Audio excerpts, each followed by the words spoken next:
First and foremost, we had a lot of respect for Liberty. I've known Richie McKay and certainly known of his success for a long time.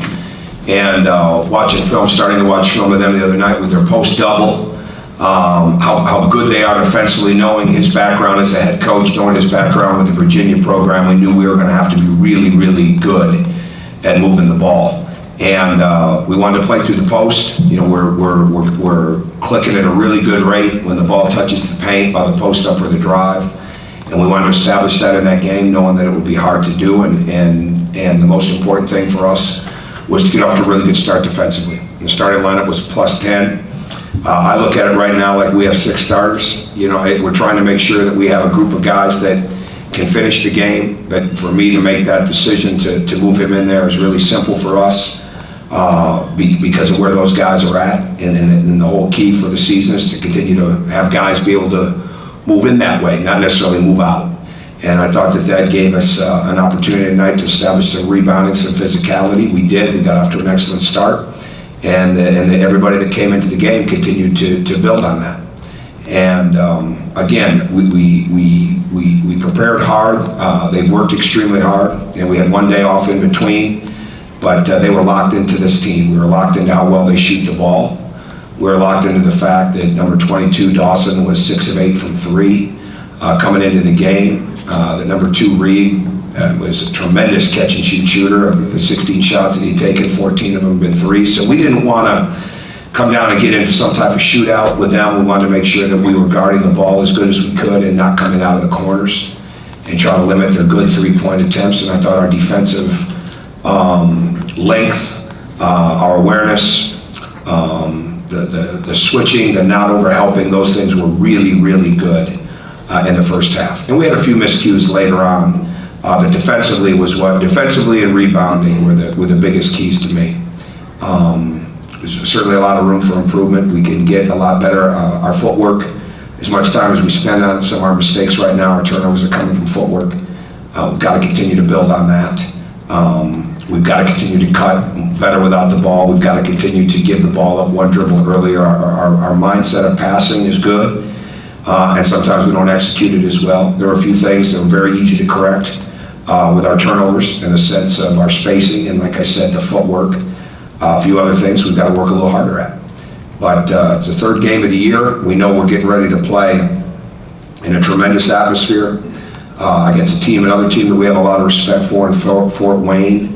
On Tuesday night, they're coming off a big win where they scored 94 points. We have a lot of respect for how they coach, how they play, how fast they are, and we're going on the road. So, short period of time for us to get better, but we got better in the game tonight, and that's the most important thing moving forward. Mike? You kind of already just answered my question. I was going to ask you about the turnovers and how you sort of diagnose them as far as footwork then. I mean, how do you attack that? Well, we work our footwork all the time. I mean, so a couple of it, we're hopping a little bit, and I think we're just in a rush. I think we're playing a little too fast at times, and we're trying to make the move too fast. Freddie's charge in the corner was, if they cut off the baseline, we attack across the top. We're just going a little too fast, but I'll focus on that tomorrow. I'm going to make sure that I've already had my oldest daughter, who's become, she makes all of you look mild right now with her critiques.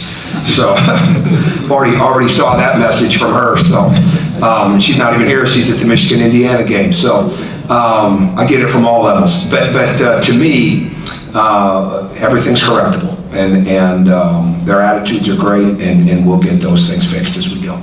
Is that? You talked about kind of dealing with their defense, and Thomas in particular. How do you think he handled that? I guess he was getting a lot of attention defensively inside. You talked about the post double, and I think that defense just in general seemed to be kind of really packed in. How do you think he handled, I guess? Oh, very well. I thought he handled it very well. I think his turnovers a couple of times just came.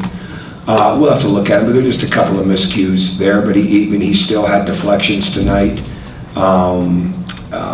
We've got to make. We want to do the right thing. Sometimes we got to do it a little quicker. Sometimes we have to do it with a little more patience. Like the move has to be quicker, or we have to slow down a little bit on our footwork, or we have to make the pass one dribble sooner. There's some timing issues there that I'm not surprised we're going through. and we'll work on that. We're continuing to learn how to get used to the new rules with the post up and things of that nature. I didn't think that he fouled when he was called for the offensive foul, but then later I see, yeah, and then the way the rules are called now, he did. So we've got to continue to work on that. Duran, the same thing. You know, a lot of times, guys, sometimes we have our arms in the wrong spots. We want to have our arms up and out. We want to have our arms up and loose and hands loose to rebound the ball. But we don't want to post with our arms. We want to post with our body and get our arms out wide. Sometimes we get it in reverse order, right? And so to me, it's just a matter of just refinement, remembering, more drill work, more film work, and just continue to expand what we're doing and do it in a fundamental way. Pete? Tom, I think you played, in fact, I know you played looking at the box score, 14 guys. Now, that's probably not realistic to do that the whole season, but with this type of team, with the type of depth you have, how many guys do you think you could play? I'm not sure. I haven't even really thought about that. I screwed up momentum at the end of the first half a little bit, and because I wanted to get some other guys in there. We had good momentum going, but I'm not sure. I mean, I think if we recruit them, they should be good enough to play. And I think if they can walk on, they should be good enough to come into the game and help us because, you know, we have enough managers, right? So you want guys that can come in and contribute. Now there's going to be nights some guys don't play as much, but I think that's why as we go down the line, there'll be more pressure involved in our defense. Right now, we're trying to get our base right. We're trying to get our half court right. We're trying to get our ball pressure right. We're trying to make sure, like I said, that we don't come off the corners. The other night, I didn't think we were as good at that. You know, Kansas, we did a pretty decent job. We didn't do as good a job Wednesday. We did a much better job tonight. So it's really, to me, we don't want to lose the fundamental base of what we've got to do defensively in the half court. But as we get better at that, then that will increase even more full court pressure, and hopefully that'll allow us to stay with playing more guys. But the biggest thing I'm looking for, you want to play at a really fast pace, but you don't want guys to pace themselves. And that's why getting a lot of guys in there is really important right now as we play our way into really good game shape. Because I've said so many times before, knowing my team the way I do, we're not there yet because we just don't have that build-up that we've had with the 5-on-5 and practices and with the injuries and all that different stuff that you work through. But we're getting there. So I'm not down on anybody with the way that they play, but also at the same time, there's not one guy that can't get significantly better. And I believe that they all will. Jeff? You mentioned defensively, you're sort of like, going to add things.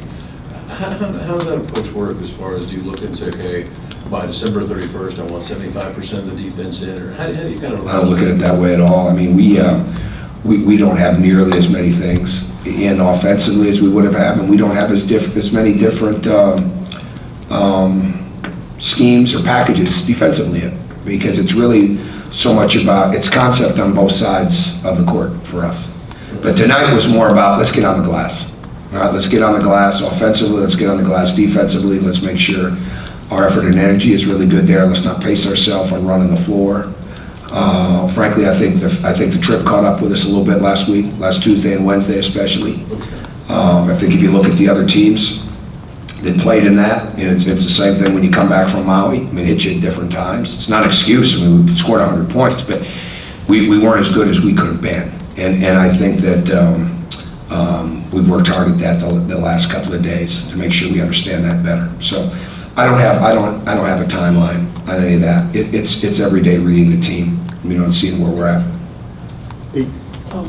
You talked a little bit about Fort Wayne, but how did you end up taking a game in Fort Wayne? Was that something you really wanted to do? It just worked out? How did that? Well, we wanted to do something that had home games in it with the Indiana Classic to make sure that we had enough home games. We knew we were doing the thing with Kansas. Certainly we have. We made the decision to play Louisville and Bankers Life to go along with Butler.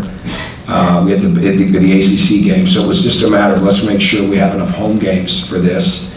And Jay Grossman put it together, and it was an opportunity to involve Fort Wayne and an opportunity to go on the road in, I think, the second largest city, right? Second largest city and a great IU fan base up there. And, now we got to go play the game. It's going to be easier said than done with how talented they are, how good Mo Evans is. But it's just an opportunity to play in the state. We can't do it very much. I can't say when we'll be able to do it again, with the way the schedule is for us. But this is an opportunity for us to go up there in an arena that I'm looking forward to coaching in. I think they're looking forward to playing in, and certainly the fact that we can take James home plate into it. And there was always that risk making that decision, because obviously, I mean, if he doesn't get hurt last year, maybe he's not here, right? I mean, maybe he's already in the NBA, but it just kind of worked out. So I know they're appreciative. I know the base of fans up there are excited, and all we want to do over the next few days is be locked into playing an explosive team. Mike? Josh took a blow right under the basket there in the second half. Did he lose it too? They lost a tooth, so they're in the process of handling that now. So yeah, that's a tough deal, because he's going to be a good player, right? And we're asking a lot of him right now, and doing more than what he's done. And I was really looking forward to him going out there and continuing to play with the 4 fouls. And then obviously he got hit and he couldn't continue. But I have no reason to believe that it'll be anything more than getting that replaced. And hopefully with the addition of a mouth guard, he'll be okay. Go ahead, Terry. Following up on Pete's question just a little bit, but you said it's hard to play those in-state road games. I know you did it against Evansville a few years ago, but I mean, why is that so difficult? Well, look at our schedule. It's very difficult because this is working out into a classic situation. It's not where you're really going to be able to do it home and home. It's not really where you're going to be able to do it 2 for 1. I mean, I go down the litany of the reasons. We have the Big Ten ACC. We have the Gavitt Cup 5 out of 7 years. We've got the Crossroads. We're going to try to play in something like a Jimmy V, or like what we did with the Armed Forces. And this just worked out. You know, this worked out. This was our exempt event. And so you have Liberty, Mississippi Valley, you have Lowell, and now you have Fort Wayne. So it just worked out that way. But it's very, very hard to do 2 for 1s or home and homes outside of what's already been allotted. And then the Louisville game obviously came into play. So there's a lot of navigation that has to go into the scheduling. And there's less flexibility than you think. But you know that. I mean, you've seen that. So it's just is what it is. Zach? Circling back to Thomas, you kind of talked a lot last year about his passion and always kind of putting that into his play without letting it maybe take him over a line a little bit. Has he gotten better at sort of channeling that, do you think, as a sophomore, and maybe not going too fast, or just kind of letting his emotions sort of push him into Yeah, I don't places really he think doesn't much about that. I think it's just a matter of moving on to the next play. It's the most important thing for him. Not being down on himself. He's very hard on himself. And we can't let being hard on himself play into the next play, because it's usually not that way. When you get down on yourself, it doesn't affect the next play. It usually affects about 3 or 4 plays. And you can't live in the past. And the past has got to be, you got to learn from it quickly and move on. Well, it's the same thing when it's going well. I mean, you've got to really move on quickly. And that's part of the maturity process for every player. And he's in the midst of that right now. And at 19, I think he's doing a pretty good job of it, but it's something that we've got to continue to help him with. He's got a very high motor. He's a perfectionist in a lot of ways. He wants to do well. You know, he wants to be a well-rounded, complete player, and he's well on his way to being that. And so this is not a situation where he just comes down, lines up in that post, and you know, he played 3 different positions tonight offensively. And with the way we're switching, he's switching on to a lot of different people. So it's different here in that sense that there's a lot of things. That's why we've slowed down how many things that we have in, but there's a lot of different ways we can play. And when you have a guy that has the versatility, the intelligence, the emotion, the energy that he has, you want to do your very best to help him with that, because he's going to be such a good player, you know, moving down the road. And we just want to make sure we do everything we can possibly do to have him as prepared as he can be and win a whole bunch of games along the way. And that's what he's well on his way to doing. Okay, Coach, thank you. All right, thank you. Thanks, Coach.